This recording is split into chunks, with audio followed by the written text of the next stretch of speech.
been around a little bit, for a few years, long enough to recognize that we've all got things, little things, qualities about us that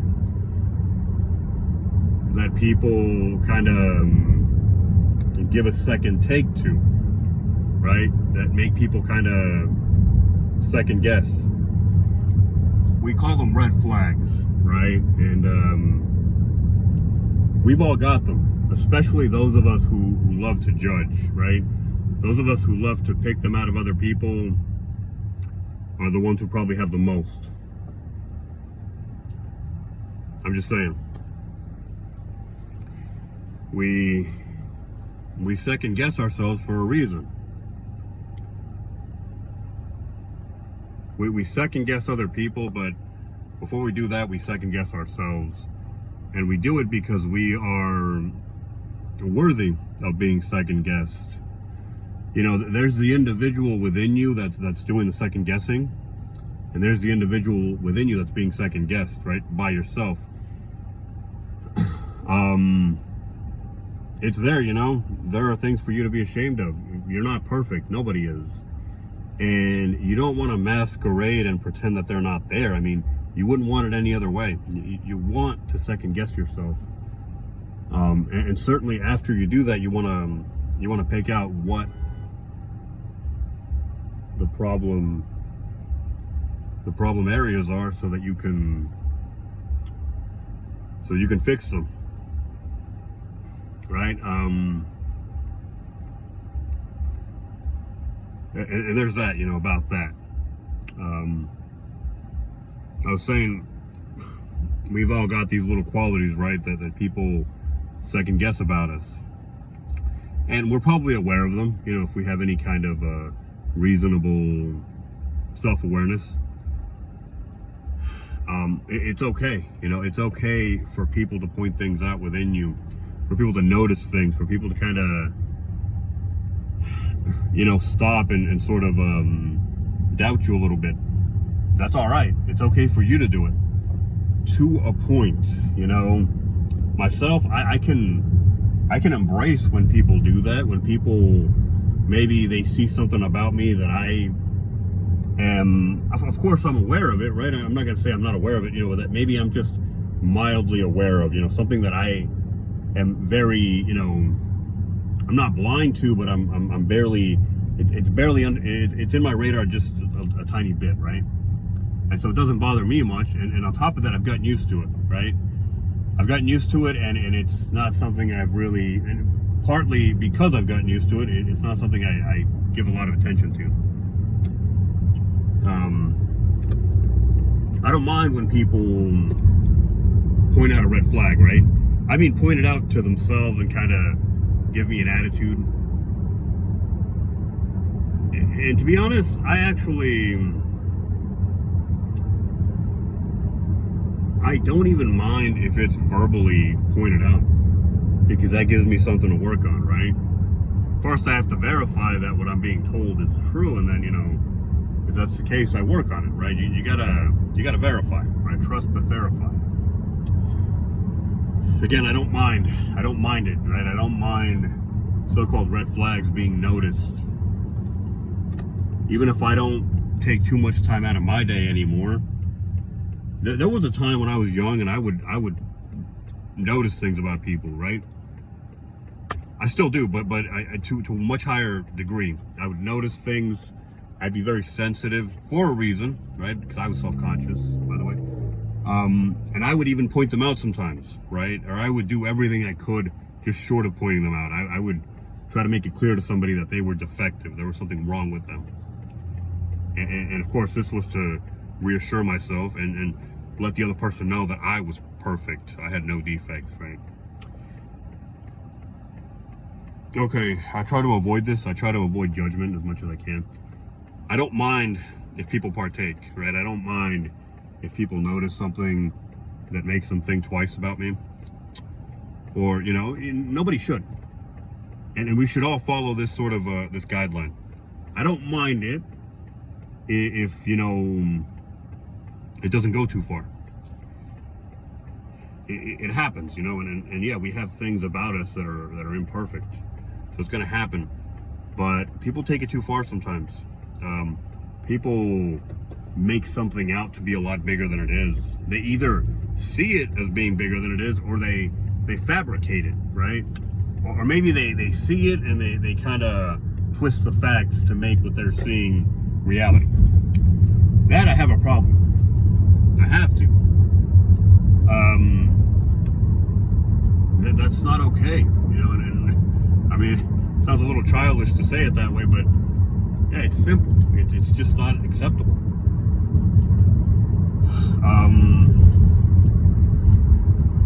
You know, you can notice defects in people. I would never tell you not to. I would never tell anybody not to. I do it myself. I try to avoid it because I have a life to attend to, you know.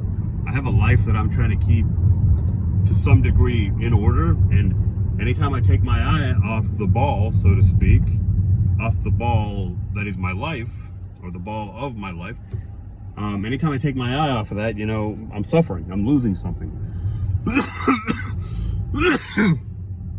This is the main reason I try not to focus too much on other people's deficiencies. Those people don't pay me enough to do that. And they should, if I'm doing it. You know, the individuals that spend their life gossiping, nitpicking other people's lives, I don't know if they realize how much work they are doing for free. It's a lot of work, by the way. You know, I don't know if they have an inkling of how much unpaid work they're doing, because they're not focusing on their life. They're not paying attention on their own life, and they're missing out. Even if it's just for a moment, you lose something. Okay? Life is a constant process. Okay? Life never stops flowing, never stops moving. So even one instant of you know, taking your eye off the prize, one instant of taking your eye off of the prize, so to speak, even that can do some harm. You know, it may not destroy your life, it may not wreck your life, but it's going to do some damage. And you have to understand that. That'll give you a better idea of what's actually happening when you do this for prolonged periods of time, when you do it in the long term, right? Well, when you do it in one sitting for a prolonged period, and just cumulatively throughout your life, you know, everything we do adds up, especially those little things that we think don't mean anything.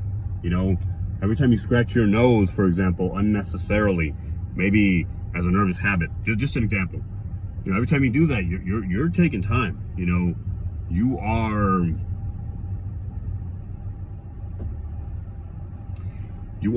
signaling to your hand, or your brain is signaling to your hand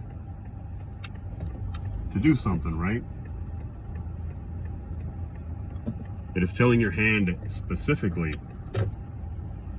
where to move, what action to take, and what way to do it. There's all these little details that you may not be considering, that you may not really be privy to their fullest extent, that are happening. You know, that they're happening, even if you're downplaying them and you're making this out to be maybe a simple scratch of the nose. That scratch of the nose is costing you. You know, that penny that you take or that you let fall out of your wallet and you think it's too dirty to pick up because it's not worth enough, right? Some people will even drop a quarter, and you know, maybe they're germaphobes and they will let that quarter go, right? But a penny, you know, a penny is going to be a loss, right? Here I go, right? Scratching, rubbing your nose or whatever. That's a loss right there. If there's no purpose to it, if there's no sound reasoning behind it, if there's no motivation that kind of comes from a productive place, as it were, it has been lost. It's like money that's been lost. It's time. Yeah, I'm not going to get into this too much, but I think time is a lot more valuable than money. I've said it before. I don't know if you were there, whoever's watching this, but I've said it many times. Time has a value much greater than money, right? The value of money is generally set. It varies, right? But for the most part, it's rigid to some extent, to some degree, right? The value of your time is going to be it's going to be depending on too many factors to be able to pin it down. It's going to depend on, where you are, what you're doing, the people around you. I mean, just to scratch the surface. A lot of things are going to affect how your time is valued, and for you to give it up, you're taking a gamble. You don't know how much your time is worth right now, right? So you scratch your nose. That millisecond or those few milliseconds, I mean, they're costing you. And I'm being a little bit dramatic for a reason, because more than that, it is a cost, and it can cost you if something important enough is happening in those instances, in those few cumulative instances or moments. It is costing you. But really, more than that, it is the habit. It is the cumulative cost of habits, which is what really, which is the real expense. Anything that you do regularly, I would say if you do something more than once, if you do something twice, it's likely that you do it more than twice, right? It's likely to be a habit, in my experience. It might be a mild habit, but it's still a habit. And habits cost. They cost you. They cost you time, and it's very difficult to pinpoint the exact cost in terms of time, right? But it adds up.